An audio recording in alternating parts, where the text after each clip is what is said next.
Welcome to The Truth About Taxes and Retirement. This podcast is brought to you by SavingYouTaxes.com and hosted by J. Barry Watts. As an advanced tax strategist and enrolled agent federally licensed by the IRS, Barry is uniquely qualified to go deeper into the Internal Revenue Code than most accountants. He understands and interprets its provisions, explaining how they'll help you reduce income taxes you owe so you can direct that previously wasted tax money into tax-free accounts that you can enjoy in your retirement years.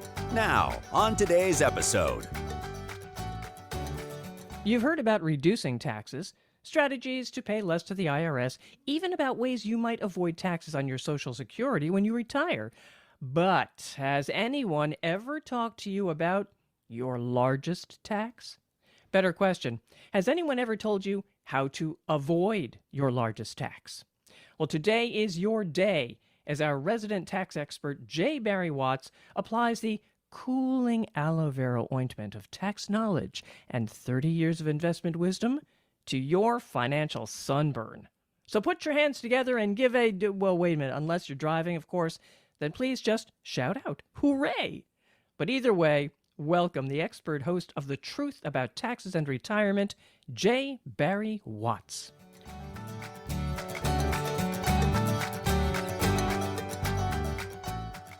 Well, hello and welcome, Patrice, and welcome to our faithful listeners all across the fruited plain and around the world to another occasion of imparting common sense about taxes and investing and retirement into your minds on this edition of The Truth About Taxes and Retirement. My name is Barry Watts. I'm your host who, for the past 30 years, has been helping people to retire with confidence and age with dignity. That's what our host, the WealthCare Corporation, is all about. WealthCare is the sponsor of our podcast, and we hope you'll visit their website at www.SavingYouTaxes.com to learn more about the services they offer to help people retire with confidence and age with dignity. Now, today we're going to talk about avoiding your largest tax. So I'll just ask you to pause for a moment and think in your mind, what do you think your largest tax is? I know. Okay, well, what do you think, Patrice? Go ahead. 37%. Why would you say 37%? Because that's the largest. That's the tax. That's the top of the barrel. Well, that is the top federal tax bracket at the moment. It's set to increase to 39% in just a little over 3 years, but that's not your largest tax, Patrice. That's not what I'm talking about. Oh, well, all right, how about the estate tax? They can be up to 50% of what you inherit. Right? Well, that's pretty close to true. It's true that the federal estate tax can be 40% of what you inherit, and there are other expenses on top of that that can bump it up there toward 50%, but that's not the tax I'm talking about either. This is harder than Wordle, you know that? Yeah, so, I don't like Wordle much, so maybe I've made this too hard. All right, what is our largest tax? Well, I thought you'd never ask. You might want to roll the drums for this, Patrice, because this is the largest tax any of us will ever pay, but it's a tax that's paid equally by all of us. Hold on. Excellent. It's the dumb tax. The dumb tax is the cost of what we don't know. Now, technically, we should perhaps call it the ignorance tax. But cause to not know is to be ignorant. But when's the last time you said, I made an ignorant mistake? No, you don't say that. You say, I made a dumb mistake. Oh, yeah. And all of us make dumb mistakes with taxes and investments and with money, dumb decisions that cost us thousands and tens of thousands and sometimes hundreds of thousands of dollars because of what we don't know. I have personally paid millions of dollars in dumb taxes. Now, I hope it's not tens of millions, but it might be. You see, this is the tax that's paid because of erroneous assumptions, because of excessive optimism, because of impulsive decisions or letting emotions get in the way. It's paid because we don't know. And we don't know what we don't know. And we don't know who does know. And we don't know how to find who knows. And we don't know how to know if they know. So we meander through life paying dumb tax after dumb tax after dumb tax because of what we don't know. And I can tell you that after 30 years of designing retirements and coaching people through financial decisions, that no one is immune from the dumb tax, and that people continue to find amazing new ways to pay it over and over again because they haven't learned. So I'm going to share with you today a couple of examples of the dumb tax. Now, many of these are cases where very smart people paid the tax and even continue to pay the tax just because they don't know. Even after you explain to them, they continue to pay this? And that's really the part of the point that I'm going to make today is once you become addicted to the dumb tax, you just keep mainlining it. You sometimes can't give it up.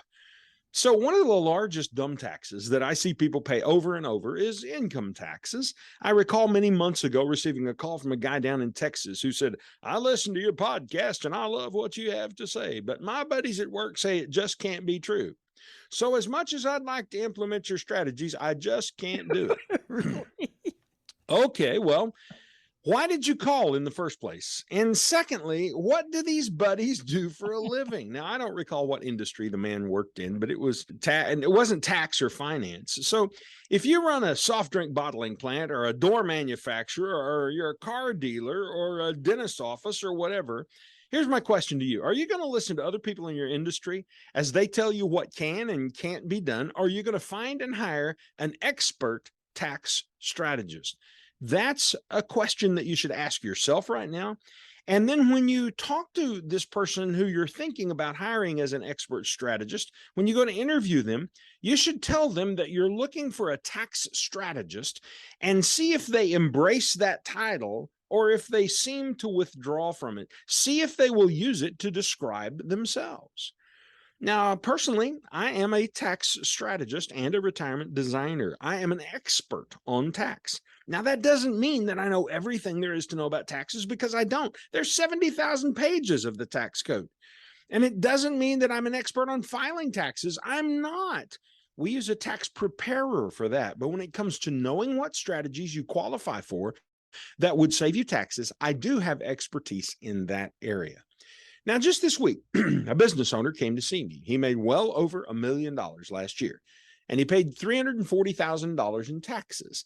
And I asked if he was okay with that amount of tax, and of course, he said no. Mm-hmm. So in our first meeting, I was just able to eyeball it, look at his tax return without doing any digging and doing really any work on it. I could just eyeball it. And I said to him, I see a couple of $100,000 in taxes you could have avoided. Hundreds of thousands? A couple of 100,000, yeah. Wow. Like six figures. He slumped forward in his seat when I told him that. And he then began to tell me how he'd ask his CPA for help in saving taxes. And all they told him to do was to go buy a new truck or a new piece of equipment for his farm. In other words, what they told him was to create a deduction by spending more money. It's called a Section 179 write-off, and that is a part of the tax code. Section 179 is. So if you're a business owner and you need a new truck or piece of equipment or whatever, Section 179 is a great thing because you do get to deduct that particular expense. But if you don't need that new truck, that new piece of equipment, it really doesn't make any sense to spend money to get the deduction. Yet it's the number one way that CPAs across the country advise their clients to reduce the taxes. Spend more money so that on your books you will make less and you'll have to pay less in taxes. But really, is that all you've got? Wow. Wow. So I was able to show this client two simple strategies that he could have used to reduce his federal tax bill last year. And on top of that, it would reduce his state tax alone, but it was going to reduce his federal tax from $340,000 to $86,000. That's huge. It's more than huge. It's insane. It's what it is. Now, but it's factual. It's all in the tax code. And he was, of course, tickled pink to hear about this, but simultaneously, he was scared. Patrice, you know, one of the things I hear most in my office is, well, it sounds too good to be true. I wish I had a nickel for every time somebody sat at my conference table and said, it sounds too good to be true. And I always agree with them. It does sound too good to be true, but it's because our training is wrong. It's because we've become comfortable paying the dumb tax for so long that we like living with it. And then when someone like me comes along and says, hey, did you know the dumb tax is optional? You don't have to pay it. Well, people are excited about that, but they're also scared because they've become so comfortable paying the dumb tax. Let me give you an illustration, Patrice. I've got some friends, beautiful young couple in their early 30s, really nice people, gifted, wonderful to talk with, beautiful children. They've made a mess of their lives. He's taken various drugs since he was a teenager. His most popular one today is smoking marijuana. And when he's not smoking marijuana, when he swears off his drugs, he goes for alcohol. And so I've, for the past few years, been trying to coach him through this and talk to him about spiritual matters, because I believe this all comes from a spiritual vacuum inside, a spiritual discomfort and discontent inside. And then you develop habits from that. And then the habits begin to take over. And so in recent months, he has become clean and sober. He's going to AA every day. And he commented to me just last week on how much clearer his mind is. And he said, I've got a daughter, 7 years old. I didn't know. He said, I didn't know who she was and what her personality is because I was always so fogged up I couldn't know her. And he said, now I'm beginning to see her personality and get to know her. And I really am excited about this. And he credits God for reaching down and lifting him up. And then he tells me about his wife. She's ready to leave him. And interestingly enough, she's asked him to, quote, quit talking about Jesus, end quote. Now, he's confused, my friend is, because he thinks he's doing better. And I think perhaps he is doing better. But now that he's doing better, she wants to end it. And so what I told him was this. I said, look, she has lived with a drunk for over a decade. She's become comfortable with the unpredictable tension of living with a drunk. And now you're sober and clean and taking an interest in the family and trying to overtly walk the straight and narrow. And it's thrown her equilibrium off. She knows how to live with an unreliable drunk, but she doesn't know how to live with a righteous man seeking to walk a straight path. You've made her uncomfortable. In a way, she's actually good with paying the dumb tax. You see, here's why I tell you that story, because just like my friend's wife, many people continue to pay taxes they don't have to, and they keep paying them because it's comfortable. They have an equilibrium with having to do that, writing that big check once a year, and then walking away and griping with all of their friends about it as they drown their tears in their beer. And when I tell them they can walk free, and I show them in black ink on white paper from the Internal Revenue Code of the United States government the exceptions to paying the tax, well, they just can't believe that there's that much hope. They can't bring themselves to believe that.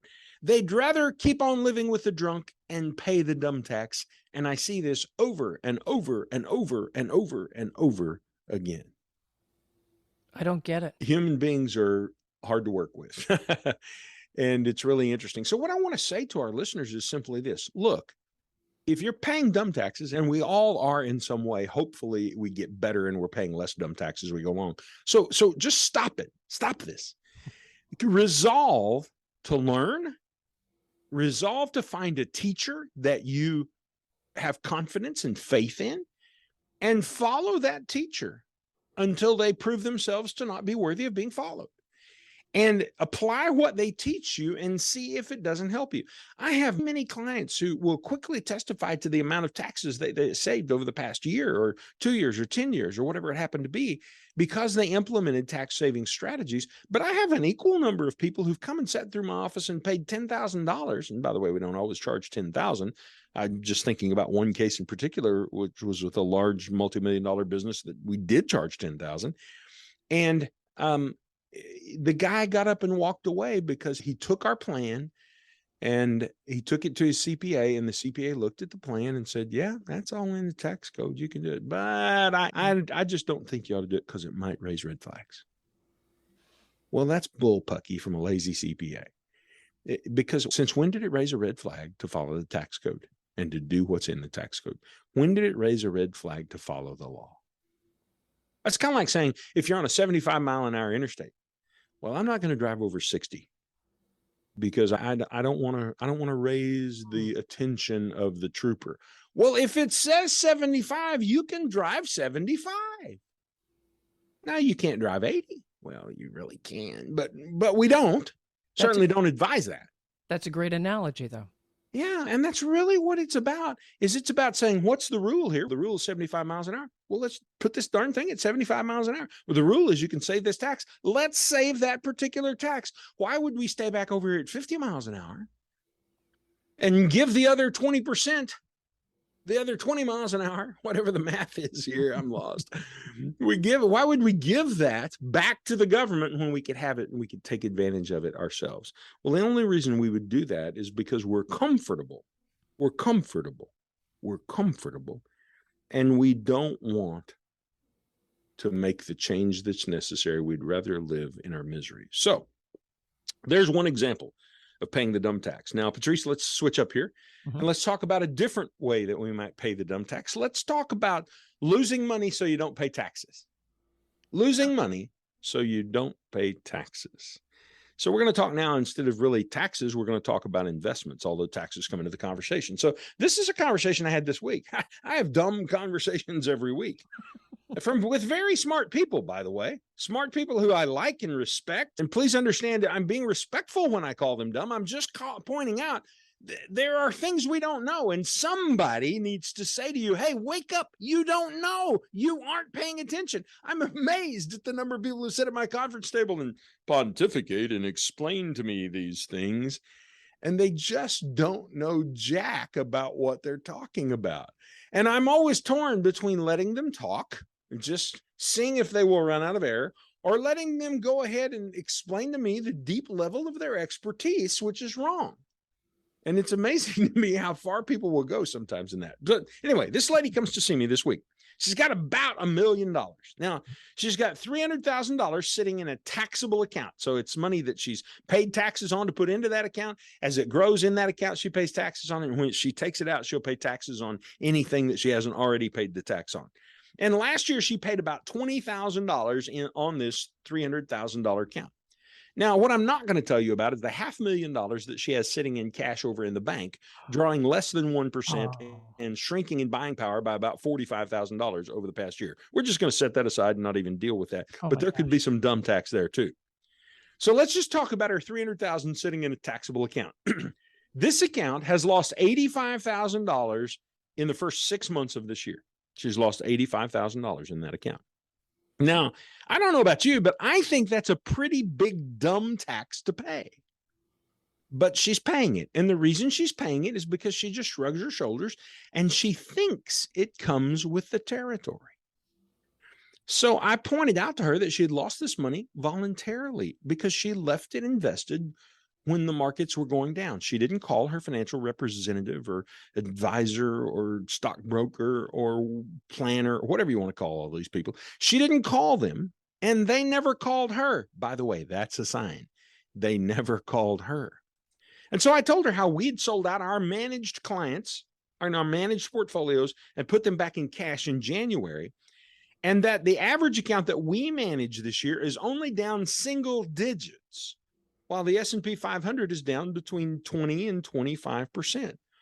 I told her how, because we sold them out, one of our clients, we actually did the math on it yesterday. I was extremely pleasantly surprised.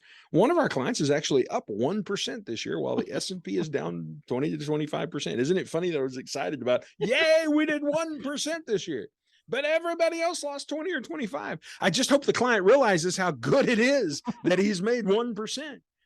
And I told her how another client uses all protected principal. He hasn't lost a dime this year, but she's lost $85,000. So when I told her about this, she looked at me and she said, but if I had sold my investments, I would have had to pay the taxes.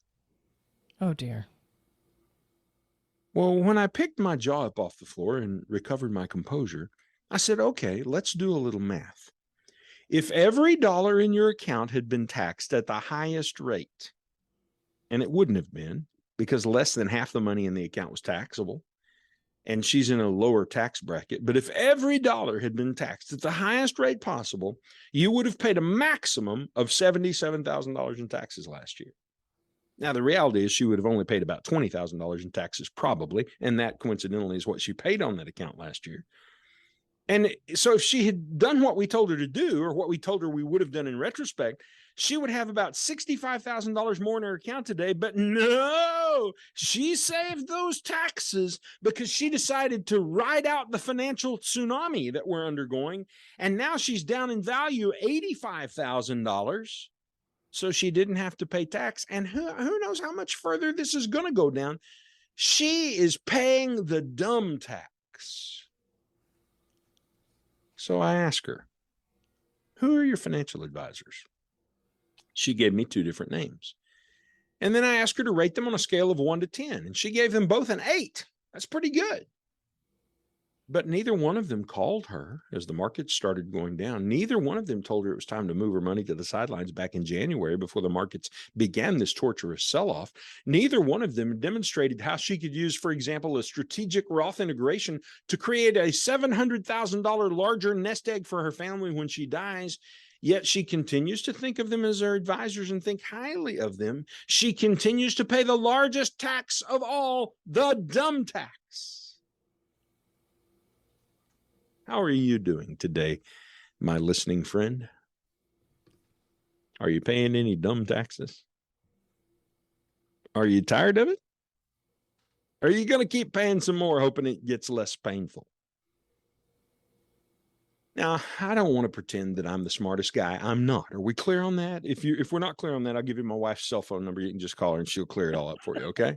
And by the way, she loves me and I love her, but she can point out some times when I dribble the ball off my toe, so to speak. You could call my office. My number's out there. You could reach my staff and say, hey, has he ever done anything dumb? And they'll say, well, how much time do you have? Patrice, who produces my podcast. Nope. Oh, Patrice, she's not going to get guilty on any of this, but she can tell you from time to time we've said something we shouldn't have, that we've done things that didn't work really well.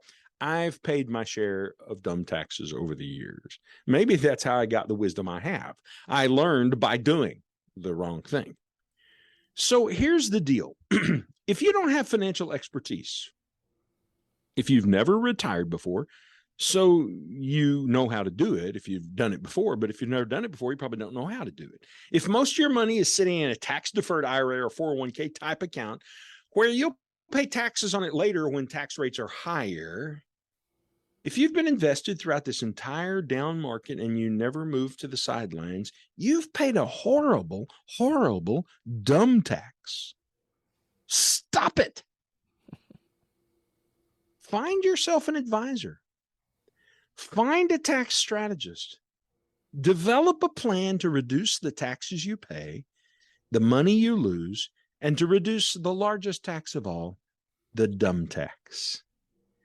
And if you don't know where to turn, well, pick up the phone and call me. You can find my number by going to www.savingyouTaxes.com, which will take you to the website for the WealthCare Corporation. And there you can read about the work that we do, get a little sense of who I am, find other podcast episodes, and then you can reach out and call my office and actually schedule a time for you and me to talk.